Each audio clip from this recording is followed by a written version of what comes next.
तो उत्तराखंड में कानून एक समान, मुस्लिम क्यों परेशान? बड़ी खबर से शुरुआत कर लेते हैं 10 बजे के इस बुलेटिन की। उत्तराखंड में आज से यूसीसी कानून लागू होगा।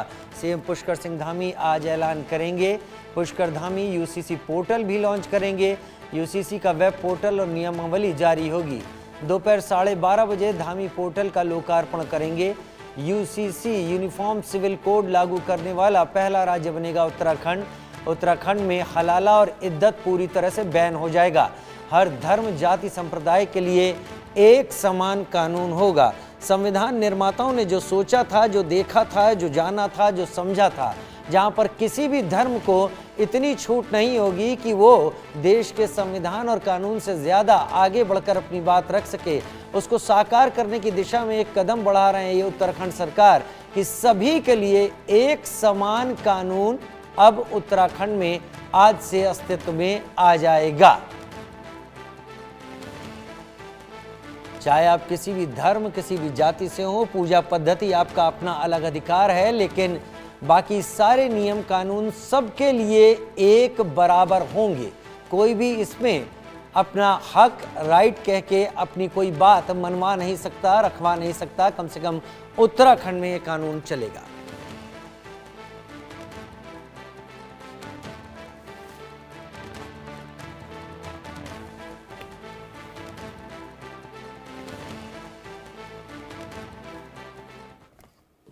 हमने 2022 के विधानसभा के चुनाव में आदरणीय प्रधानमंत्री नरेंद्र मोदी जी के नेतृत्व में हम इस चुनाव में गए थे और देवभूमि उत्तराखंड की जनता के सामने हमने अपना ये संकल्प रखा था, ये हमने वायदा किया था कि हम नई सरकार के गठित होते ही सबसे पहले हम यूसीसी लाने के लिए काम करेंगे। और हमने नई सरकार के गठन होते ही सबसे पहले यूसीसी लाने की समस्त औपचारिकताओं को पूरा किया। अब तमाम औपचारिकताएं पूरी होने के बाद एक्ट बनकर तैयार हो गया, सारी चीजें हो गई, मंत्रिमंडल से मंजूरी मिल गई। प्रशिक्षण की भी जो प्रशिक्षण की जो कार्रवाई है वह भी हमारी लगभग पूरी हो गई है। जो भारत के संविधान के अनुच्छेद 44 में जिसका प्रावधान है उसको हम यहाँ 27 जनवरी 2025 में लागू करने जा रहे हैं।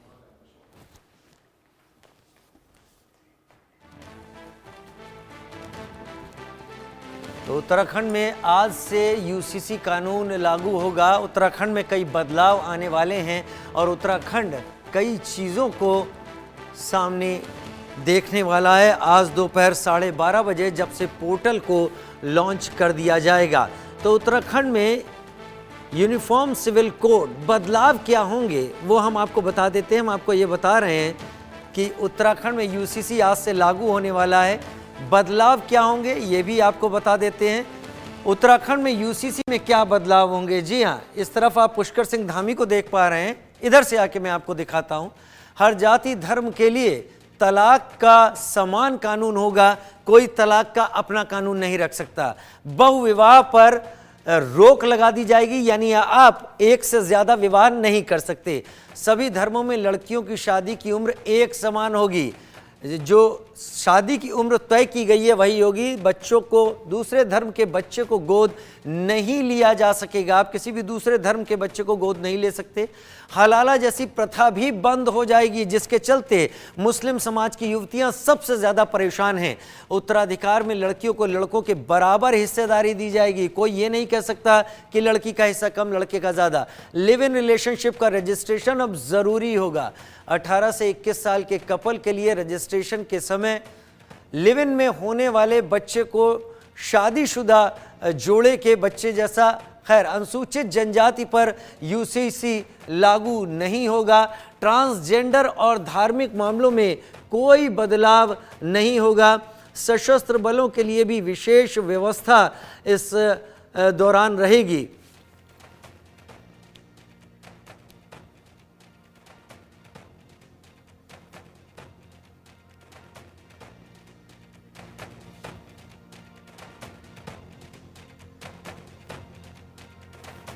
तो क्या है यूनिफॉर्म सिविल कोड? हम आपको दिखा रहे हैं। मुस्लिम महिलाओं को हलाला से आज़ादी मिल जाएगी। इसमें किन किन देशों में यूनिफॉर्म सिविल कोड है देखिए। अमेरिका, रूस, France, Pakistan, Bangladesh, Israel, Japan, Rome, तुर्की, पाकिस्तान में यूनिफॉर्म सिविल कोड है।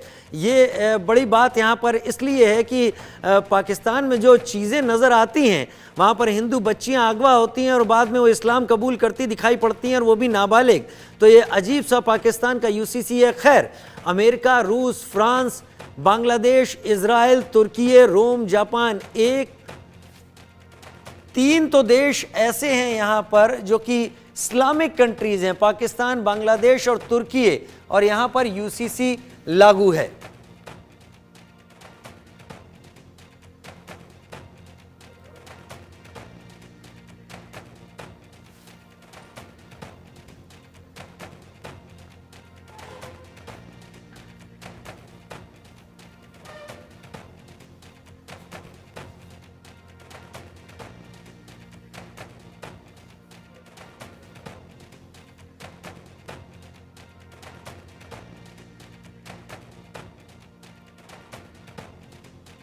तो हमारे साथ खास मेहमान इस वक्त जुड़ रहे हैं जिनसे हम बात करेंगे। रत्नाकर सिंह बीजेपी से स्पोक्स पर्सन के तौर पर, संदीप त्रिपाठी हमारे साथ कांग्रेस के लीडर के तौर पर जुड़ेंगे, और फाजिल अहमद मुस्लिम स्कॉलर के तौर पर जुड़ेंगे।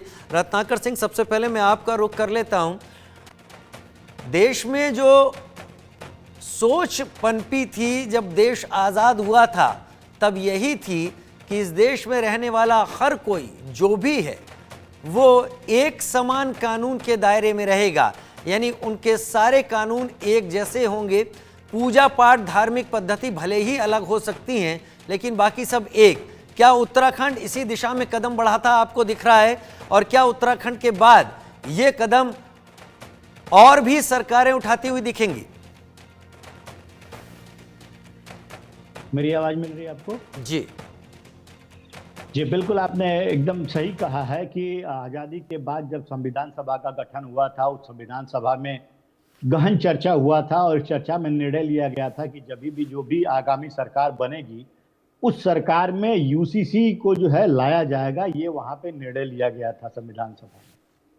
और बाबा साहब अम्बेडकर ने तो यहाँ तक कहा था कि धार्मिक आधार पे कोई भी पर्सनल लॉ जो है इस देश में नहीं होना चाहिए। लेकिन विडंबना ये है कि कुछ पार्टियां अपने हित के लिए, अपने वोट बैंक के लिए ये यूसीसी लागू नहीं कर पाई। 65 साल तक उन्होंने इस देश में राज किया, लेकिन देश की अखंडता, एकता के लिए काम नहीं कर पाए। देखिए, प्रधानमंत्री मोदी जी ने सदन के पटल पे भी कहा है और लाल किले के प्राचीर से भी कहा है कि यूनिफॉर्म सिविल कोड एक ऐसी चीज है जो देश की अखंडता और आधुनिकता को बरकरार रखेगी। और हमने अपने मैनिफेस्टो में भी इस चीज को लिखा है और कहा है कि हमारी सरकार अगली जब भी बनेगी और उसमें हम यूनिफॉर्म सिविल कोड जरूर लागू करेंगे। और देखिए, इस तीसरा जो कार्यकाल है प्रधानमंत्री नरेंद्र मोदी जी का, इसमें यूनिफॉर्म सिविल कोड पूरे देश में लागू किया जाएगा। और यह जो पटकथा लिखी जा चुकी है उत्तराखंड में यूनिफॉर्म सिविल कोड आज से लागू कर दिया जाएगा। और ये ऐसा कानून है जिसमें समाज को एक धागे में सबको पिरोया जाएगा। किसी भी धर्म के आधार पे, जाति के आधार पे, वर्ग समुदाय के आधार पे अलग कानून नहीं रहेगा। सबके लिए एक समान रहेगा। सबके लिए यह मैंडेटरी रहेगा कि विवाह, तलाक और विरासत के लिए सबको रजिस्ट्रेशन कराना होगा। विवाह और तलाक के लिए, विरासत के लिए एक कानून रहेगा। ठीक है रत्नाकर सिंह जी, और चर्चा करेंगे, समय और है मेरे पास। Justice Rajesh Tandon, former Uttarakhand high court जज, भी मेरे साथ इस वक्त जुड़ गए हैं। बहुत स्वागत है जस्टिस टंडन आपका हमारे इस खास कार्यक्रम में।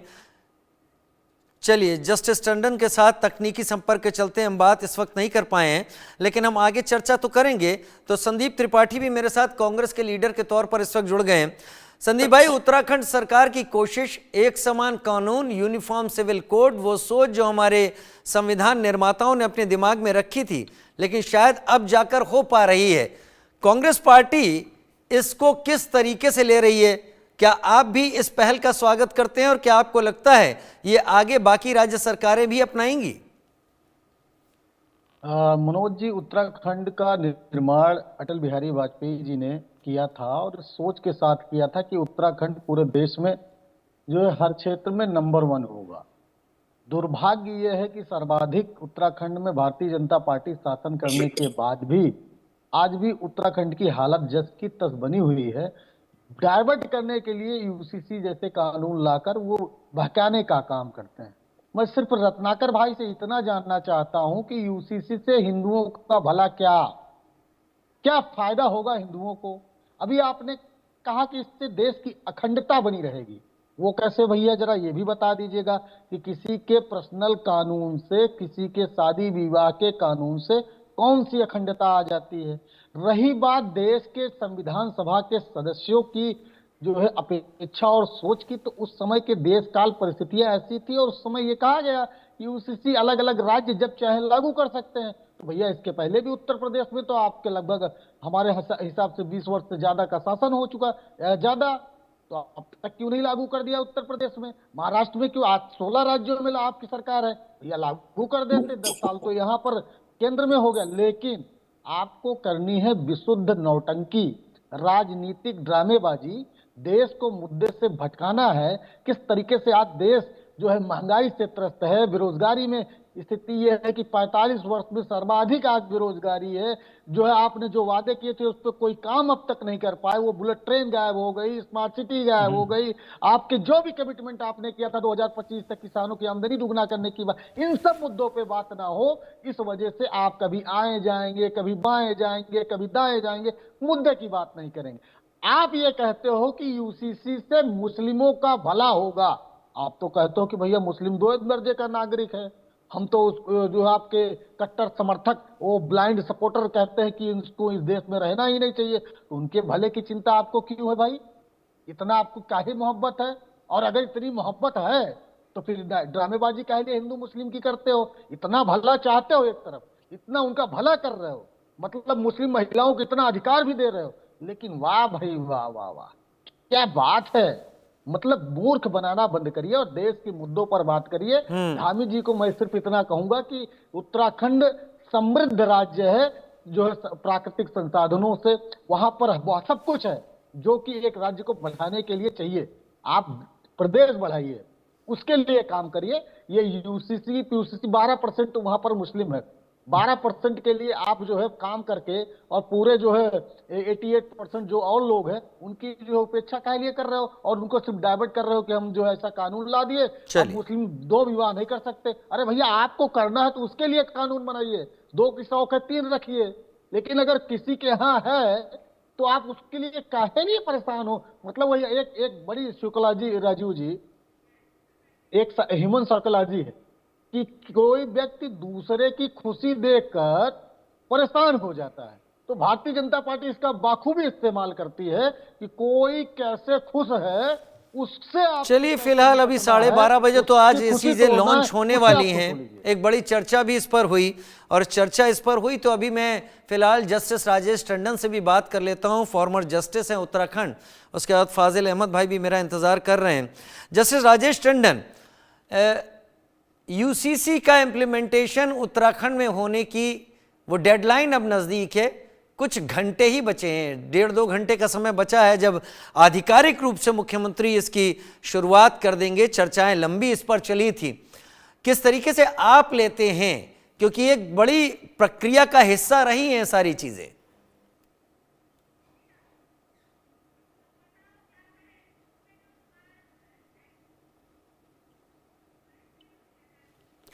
चलिए, जस्टिस राजेश टंडन से संपर्क हमारा बार बार टूट रहा है। हम कोशिश करेंगे आगे और किसी कानून या जस्टिस फ्रेटर्निटी से अगर हमारे पास कोई वरिष्ठ आते हैं तो उनसे हम बात करें। लेकिन अभी फाजिल भाई से मैं उन्हीं से सवाल करना चाहूँगा। फाजिल भाई, सवाल में कुछ नहीं, सीधी एक लाइन। उत्तराखंड सरकार आज आधिकारिक रूप से यूसीसी की शुरुआत करने जा रही है। पिछला चर्चा का दौर कितना लंबा था, क्या चर्चा हुई, कहाँ कहाँ क्या बातें गई, वो शायद वो पीरियड अब निकल चुका है। किस तरीके से आप ले रहे हैं और क्या आप इससे एक संकेत भी देखते हैं कि आगे आने वाले दिनों में सभी धर्मों, सभी लोगों के लिए एक समान कानून, एक समान नागरिक, एक समान बातें, ये सब कुछ आप भविष्य में देख पा रहे हैं क्या? देखिए शर्मा जी, ये यूसीसी तो सिर्फ नाम है, इसका काम यूसीसी नहीं है। ये तो वही बात हुआ कि स्लीपर ट्रेन पर फर्स्ट क्लास का बोर्ड लगा दिया जाए और कह दिया जाए कि ये फर्स्ट क्लास है वो स्लीपर। यूसीसी में आदिवासियों को आपने छोड़ दिया, इतना अच्छा कानून है तो फिर आदिवासियों को इससे वंचित क्यों कर दिया? क्या देश में हर अच्छी चीज से आदिवासियों से वंचित कर दिया जाता है? ये सबसे बड़ा सवाल है कि अगर यूसीसी इतना अच्छा कानून है, फिर इसका लाभ आदिवासियों को क्यों नहीं मिल रहा, क्यों नहीं मिलना चाहिए? और दूसरी बात, ये तो सिर्फ हिंदू मैरिज एक्ट को बदलने की बात है। लिविंग रिलेशन हिंदू मुसलमान दोनों रह सकता है, तो शादी करने ना करने हिंदू भी शादी करके लिविंग रिलेशन का रजिस्ट्रेशन करा के रह सकता है, और मुसलमान भी निकाह करके लिविंग रिलेशन में रह सकता है। तो उसमें तो कोई दिक्कत ही नहीं है। कानून तो वही है, डिब्बा वही है, स्लीपर क्लास, बोर्ड लगा दिया फर्स्ट क्लास। अब वो जाए लोग बोर्ड फर्स्ट क्लास का टिकट लेके स्लीपर क्लास में बैठे। ये बेवकूफ बनाने की सब बात है। इलेक्शन मैनिफेस्टो है, बीजेपी के पास कुछ है नहीं, केवल प्रोपेगेंडा पॉलिटिक्स ये लोग करते हैं। और दूसरी बात, हिंदू मैरिज एक्ट में शादी मना किया गया है, तो लिविंग रिलेशन में आप रजिस्ट्रेशन करा के रखिए, संपत्ति में हिस्सा दीजिए, तो बहुत अच्छी बात है। और इसी तरह से मुसलमान को भी शादी करनी होगी तो वो भी निकाह करके और लिविंग रिलेशन में रहेगा, रजिस्ट्रेशन करा लेगा। ऑलरेडी मुसलमान का तो निकाह होता ही है, तो उसमें दिक्कत कहाँ है? कोई मुझे चीज बदली ही फाजिल नहीं। भाई इसमें एक चीज जो दिख रही थी कि बहु विवाह अब कोई कर नहीं पाएगा, क्या आपने भी इस बारे में ये पढ़ा है और क्या आपको भी लगता है, क्योंकि अब हम लोग उस दहलीज पर आ गए हैं जब इम्प्लीमेंटेशन होने जा रहा है, अब वो डिस्कशन की बात निकल चुकी है। नहीं, आपकी ही रिपोर्ट को मैंने देखा कि लिविंग रिलेशन के लिए भी आप रजिस्ट्रेशन करा के रह सकते हैं, तो हिंदू मुसलमान सब रह सकते हैं। ये थोड़े लिखा है कि सिर्फ हिंदू रह सकते हैं। तो अगर किसी को शादी करनी है तो निकाह कर लेगा और लिविंग रिलेशन रजिस्ट्रेशन करा लेगा, उसमें दिक्कत कहाँ है? मुसलमान तो ऐसे भी निकाह करके रहता है, बिना निकाह के तो रहता नहीं है। तो निकाह तो खुद अपने आप में एक रजिस्ट्रेशन है, बिना रजिस्ट्रेशन के तो निकाह भी नहीं होता है। तो ये सब चीजें जो है, हिंदू मैरिज एक्ट को खत्म करने के लिए सरकार ने एक रास्ता खोल दिया कि हिंदू जो शादी नहीं कर सकता था वो लिविंग रिलेशन का रजिस्ट्रेशन करा के बाकायदा दूसरी पत्नी रख सकता है, तीसरी पत्नी भी रख सकता है, और उनके बच्चों को संपत्ति में अधिकार देना होगा। ये बहुत अच्छी चीज है, मैं तो इसको बहुत अप्रिशिएट कर रहा हूँ।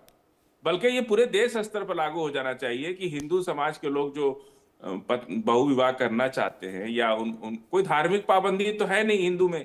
ये तो संविधान जब बना तो जवाहरलाल नेहरू ने हिंदू मैरिज एक्ट ला करके हिंदुओं को दूसरी शादी करने से रोक दिया था। तो उसको ये लोगों ने ठीक करने के लिए ये कानून लाए हैं कि हिंदू भी शादी बहु विवाह कर सके और उनसे भी बच्चे पैदा कर सके। उसको एक रजिस्ट्रेशन का नाम दिया है, बहुत अच्छी बात है। ये तो हिंदू महिला जो रखैल करके क्या रखैल बना के रखती थी। रत्नाकर जी आप इसको रखैल स्पष्ट बना के रखते थे, करें। अब वो पत्नी फाजिल में भाई दबा जो दिया बात कह रहे हैं, फाजिल भाई का कहना है कि ये तो जो बहु विवाह प्रथा है उसको लीगल करने का ये एक दस्तावेज तैयार किया गया है।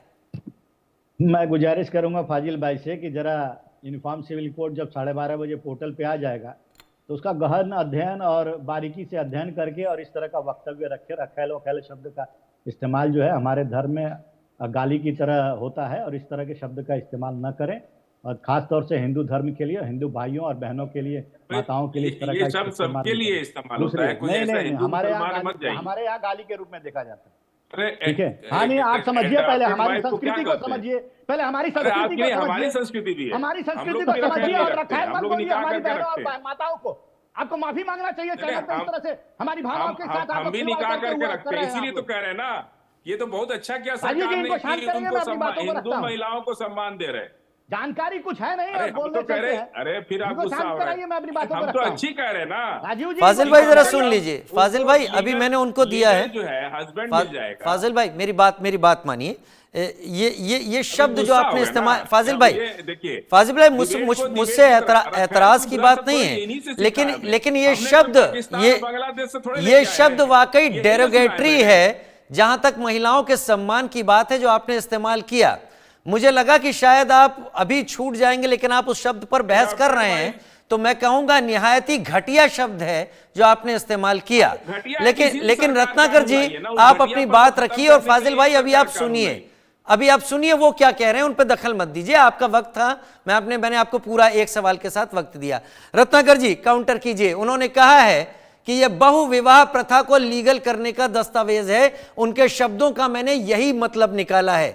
रत्नाकर जी देखिए राजू भाई, सबसे पहले तो ये जो यूसीसी आ रहा है उसमें स्पष्ट तौर से लिखा हुआ है कि कोई भी बालिग होने के बाद ही वह शादी कर सकता है। इसमें कहीं पे बहुविवाह का कोई प्रथा नहीं है।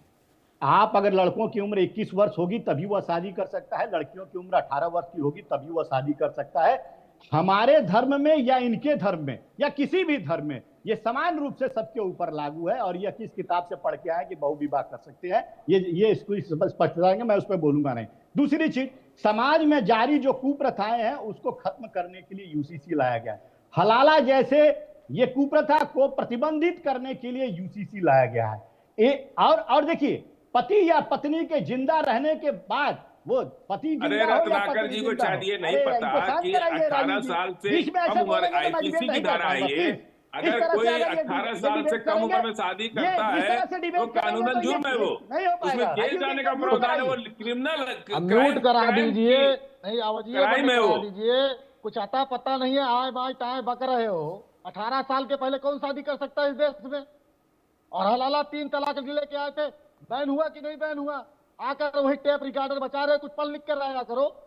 अता पता कुछ नहीं है, चल दिए डिबेट करने। सुबह हाथ मुंह धुला और बैठ लिए, और गरियाना है सिर्फ कि किसी को कैसे बोल ना पाए, किसी का माइक ऑफ करा दो। क्या बात कर रहे हो आप? शर्म करिए। अरे शर्म कौन करेगा? राजीव जी, मुझे 1 मिनट का समय दीजिए। चलिए चलिए, ठीक है ठीक है। सर त्रिपाठी जी फाजिल भाई, त्रिपाठी जी फाजिल भाई, अच्छा मेरा एक निवेदन स्वीकार कीजिए। त्रिपाठी जी फाजिल भाई, एक एक करके। त्रिपाठी जी चौराहे पर नहीं खड़ा होना है। त्रिपाठी जी, एक मेरा निवेदन स्वीकार कर लीजिए। तर्क सुनिए, तर्क उनके तर्क। त्रिपाठी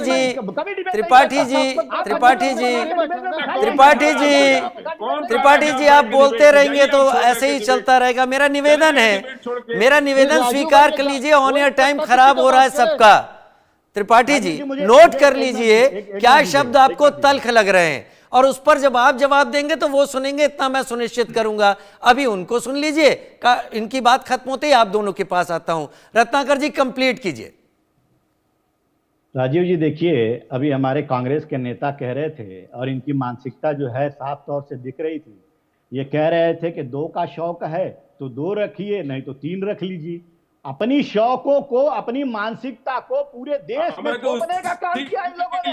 तो कानून आया है ना कि आप रजिस्ट्रेशन करा के लिविंग रिलेशन में रह सकते हैं। हमारी बहनें, हमारी बेटियां रजिस्ट्रेशन करा के लिविंग रिलेशन में रह सकते हैं ना, इनको ही बुलवा लीजिए। धन्यवाद धन्यवाद। नहीं हुआ तो क्या हुआ बताइए? वाहियात लोग जब डिबेट में रहेंगे, मैं डिबेट नहीं कर सकता हूँ। बहुत बहुत धन्यवाद। मत करिए ना, जाइए आप, छोड़ दीजिए डिबेट। कौन नहीं, आप बने रहिए रत्नाकर जी, बुलाया मैंने हैं, आप किसी के कहने से क्यों चले जाएंगे? ऐसे लोग जो जवाब भाषा का गरिमा का ध्यान रखो। तुम अपने भाषा की गरिमा का ध्यान रखो। उतर रहे हैं ऐसे लोगों को तो ऐसी जगह। अच्छा फाजिल भाई एक बात बताइए, फाजिल भाई एक चीज बताइए। ध्यान नहीं रखते फाजिल भाई एक ठीक है रत्नाकर जी। फाजिल भाई, मैंने थोड़ी देर के लिए निवेदन किया था, कितना भी तल्ख हो जरा सुनिए, तभी तो। जब तक तर्क सुनेंगे नहीं तो काट कहां से आएगी? तो गुस्सा जा रहे हैं ना, नहीं तो वो तो मानव स्वभाव है। आप भी एक बार मेरे साथ गुस्सा हो चुके हैं, मुझे पता है, लेकिन मैंने इस बात को कभी अदरवाइज नहीं लिया। अच्छा ठीक है, मैं थोड़ी देर के लिए त्रिपाठी जी के पास जाता हूं, थोड़ी देर के लिए त्रिपाठी जी के पास, फिर उसके बाद मैं रत्नाकर जी आपको पूरा वक्त दूंगा, और उम्मीद करूंगा कि फाजिल भाई भी शांत रहेंगे उस वक्त। त्रिपाठी जी, ऐतराज इस बात पर है कि उत्तराखंड सरकार लाई, या ऐतराज इस बात पर है कि वोट बैंक की राजनीति कहीं बहुत दिखाई पड़ने लगी आपको? नहीं देखिए सर, हमने यही कहा कि ये छूट राज्यों को पहले से संविधान ने दे रखी थी, लेकिन जब आपके पास मुद्दे नहीं होते, जो आप कमिटमेंट करके आते हैं उसको पूरा नहीं कर पाते हैं, तो इस तरीके के मुद्दे लाकर आप डाइवर्ट करते हो, पहली चीज। दूसरी चीज, ये देश सर विविधताओं से भरा हुआ है, और यहाँ पर बहुत सारे ऐसे कानून हैं जो अलग अलग राज्यों में अलग अलग तरीके से वही चीजें लागू होती है। एक धारा 370 की बात तो हम सभी करते हैं, एक धारा 371 है जिसमें ABC करके क्लास है, और अलग अलग राज्यों में वो है। गुजरात में संदीप त्रिपाठी उत्तर प्रदेश का निवासी खेती के लिए जमीन नहीं खरीद सकता। क्यों? ये आप कह दीजिए समानता की अगर आप बात नहीं। इस तरीके से तो त्रिपाठी जी, आप नागालैंड और अरुणाचल में जाएंगे तो आप बिना परमिट लिए भारतीय होने के बावजूद भी आप आगे नहीं जा सकते, और ये आज का कानून नहीं है, बहुत पुराना चला आ रहा है। इसीलिए तो यूसीसी की परिकल्पना है कि धीरे धीरे चल के सब कुछ एक समान सबके साथ हो जाए। सर आते हैं यूसीसी सर, जैसे अभी आपने कहा इस देश में दलितों के लिए उनके अधिकारों के संरक्षण के लिए एक अलग चीजें दी हुई है। आज आप मुस्लिम समाज पर इस तरीके की, इसलिए कि आप अभी तक जितनी डिबेट हुई जो है रत्नाकर भाई ने या आपने जो इंट्रो में किया, सिर्फ मुस्लिम समाज की बात हुई। तो क्या आप उन दलितों के जो अधिकार संविधान ने दे रखे हैं इस समानता के नाम पर उसको आप लेने का काम करेंगे? जो उनको संरक्षण दिया गया है, क्या उस तरफ आपका कदम बढ़ रहा है? इसको स्पष्ट करना चाहिए, क्योंकि आप समानता की बात करते हैं। और अगर समानता की बात करते हैं तो जो आपके राज्य हैं वहां पर इस समानता को, गुजरात में भाई क्या अड़चन है? अरुणाचल प्रदेश चलिए बॉर्डर का प्रदेश है, वहां पर दिक्कत है। सर ये चर्चाएं लंबी चलती रहेंगी, मुझे समझ में आ रहा है। मेरे पास अब दिक्कत ये हुई कि आधी बहस तो आपस में एक दूसरे से उलझने में ही निकल गई। लेकिन ये बात है कि अब से 1.5-2 घंटे बाद मुख्यमंत्री पुष्कर सिंह धामी इसको आधिकारिक रूप से अब लॉन्च करने जा रहे हैं और इस पर बड़ी जिरह हुई। विधानसभा में भी ये सब कुछ रहा, कमेटी इसके पास भी रहा। अब उत्तराखंड सबसे पहले से इम्प्लीमेंट कर रहा है, तो इसके असर जमीन पर कैसे होते हैं उसके लिए भी शायद कुछ समय देना ही होगा। फिलहाल आप लोग जुड़े, बहुत धन्यवाद, आप लोगों ने समय निकाला और आप सब लोगों ने बताया कि इस पर अलग अलग पार्टियों का, अलग अलग विचारधाराओं का फिलहाल क्या